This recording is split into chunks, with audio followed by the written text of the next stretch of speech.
Welcome po ulit mula dito sa PVL Flying V Center sa San Juan. And take a look at how the first 4 sets have been played. Noreen, 2 sets, or the first 2 sets para sa BanKo-Perlas Spikers. The next 2 ones para sa Ateneo-Motolite. So they're 2 different sets. Obviously, they're 4 different sets. Pero what happened is the first 2 sets similar. The third and the fourth set is similar. That's why there's different outcomes, no? BanKo-Perlas played very calm in the first 2 sets. Ateneo, who didn't play their game. Third and fourth set, ang BanKo-Perlas are the ones committing those errors at the times that, you know, parang they're trying to give chase. But Ateneo was the one pushing and pushing until the end. So, you know, for the fans, you gotta be pleased that this collegiate team, no matter what happens, what the outcome is in this match, has already pushed the Perlas Spikers to a 5th set. It's crunch the numbers, see you know, kung saan kailangan mag-adjust. Both teams coming into the 5th set. Bam! Now the attacks, 15 apiece. That was the same in the 4th set. The attacks were tied. Blocking, Lady Eagles by 1. Serves, but look at the opponent's errors. We did mention that. Perlas Spikers with 8.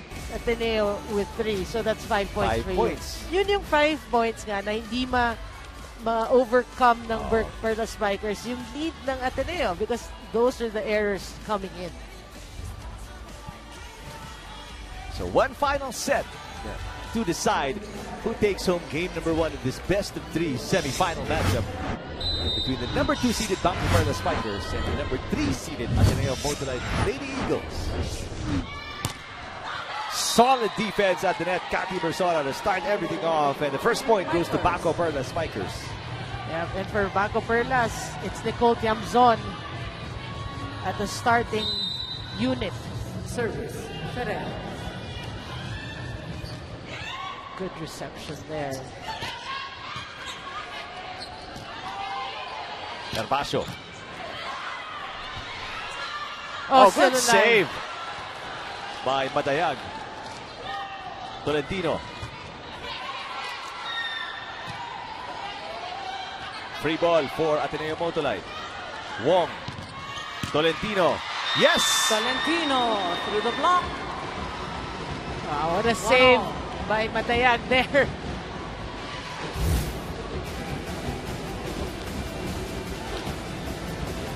Boy, these outside hitters really playing so well for Ateneo. Take a look at the reaction of Coach O. Reception hasn't been very good for BanKo-Perlas Spikers in the last 2 sets. Yeah, that's true. I mean, they've been struggling, but it's a different parang alter egos na naglaro eh. First 2 sets, yung alter egos ng Perlas nagnalo eh. Tale of 2 teams. And Persona with a put away. Over receive. Perlas Spikers, good start here, Noreen, in set number 5. It's a good sign, you know. If we look at the first 4 sets, whoever takes that early lead in the set will actually go on to win that set. Punta natin si Judy Saddle for this report. Eric and Noreen, during the Ateneo huddle, Coach Oliver emphasized the importance of consistency, especially in this 5th set. Sabi ni Coach O sa Ateneo Lady Eagles, sabi ko na sa inyo eh, you can play. Just ask for strength, have faith, and it will be given to you.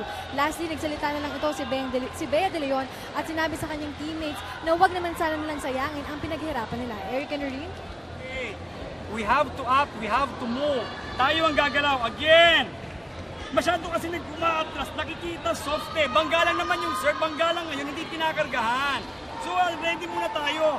Now, gawa ng paraan, hindi pwede. Pwede, diba? Gawa ng paraan, target dito. Hey. Find a way, make a way. Come on.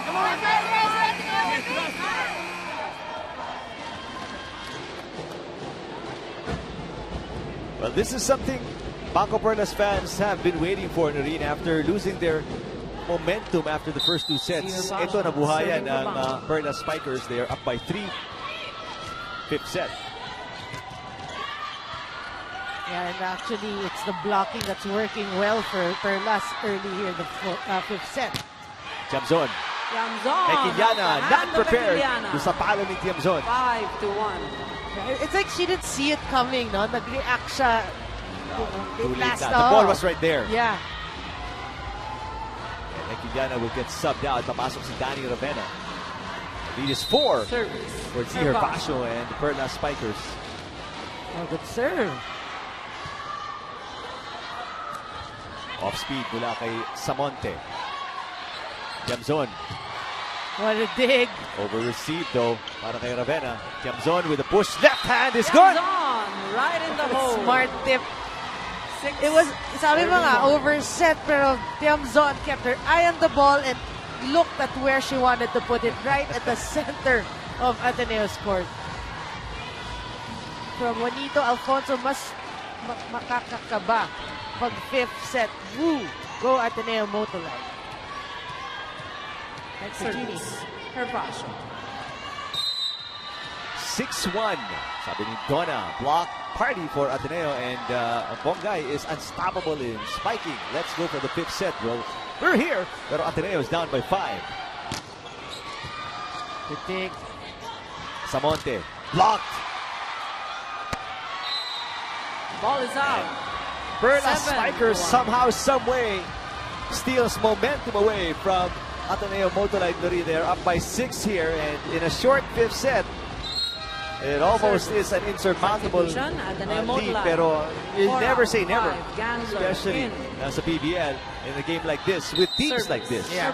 Two factors that came into play here in the 5th set. So far, we're not yet done. It's just 7-1. Blocking for Perlas and Nicole Tiamzon for offense. You know, these are the two factors that are helping Madaya BanKo-Perlas with a quick with this push. lead.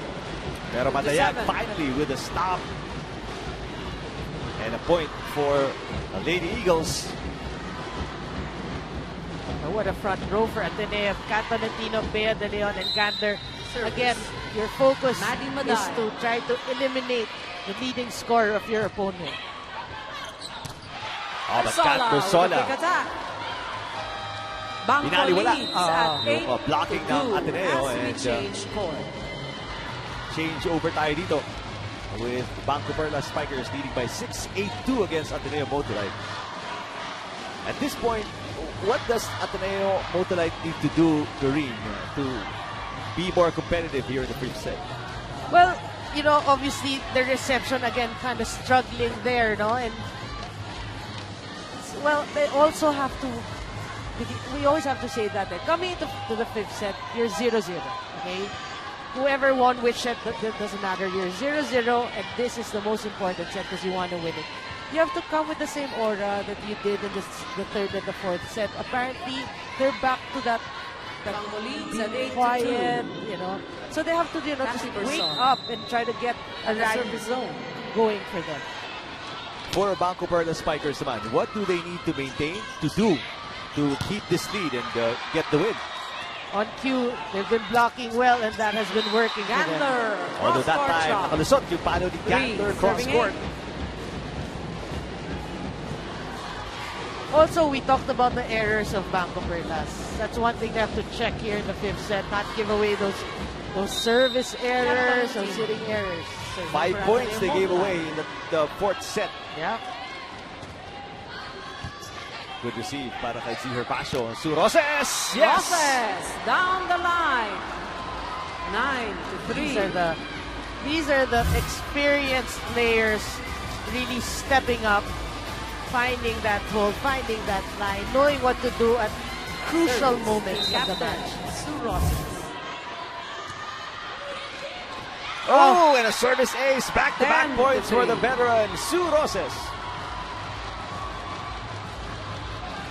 But that's actually nerves also setting in, question marks coming in the heads of these Ateneo Lady Eagles, and that play right there where they gave away a service ace.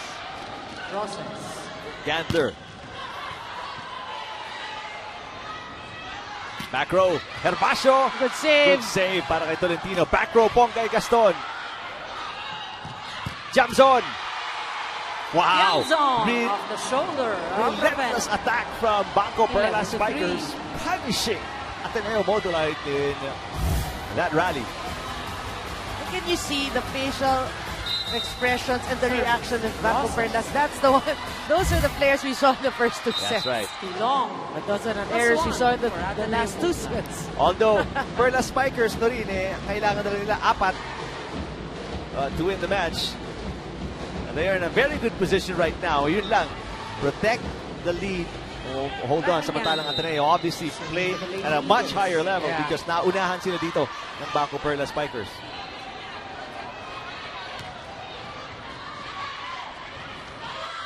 Good setup. Oh, good dig. Jump zone.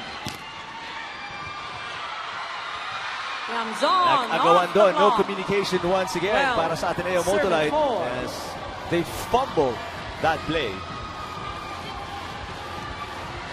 Yeah, the miscues coming into play for Ateneo. You know, going to the second game, they have to watch this and learn from, you know, what happened throughout. Where can they improve on? That's right. Gaston will score again. Off the hand of De Jesus. It's a long climb for the Lady Eagles here. Down by 7. Mantalang 3 na lang kailangan ng Perlas Spikers. Team captain, De Leon. Serving for Ateneo-Motolite.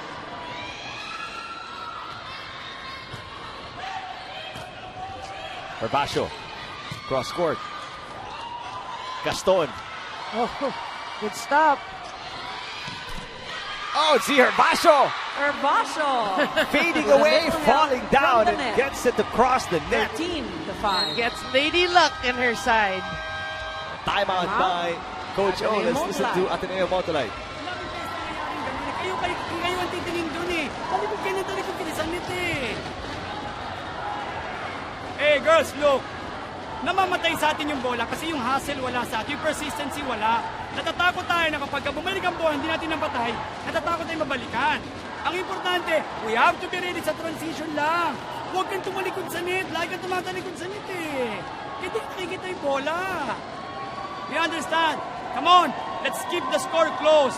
Please look, I don't care what the score is. Importante, lumalaban na tayo. Ang importante, lumalaban tayo. You understand?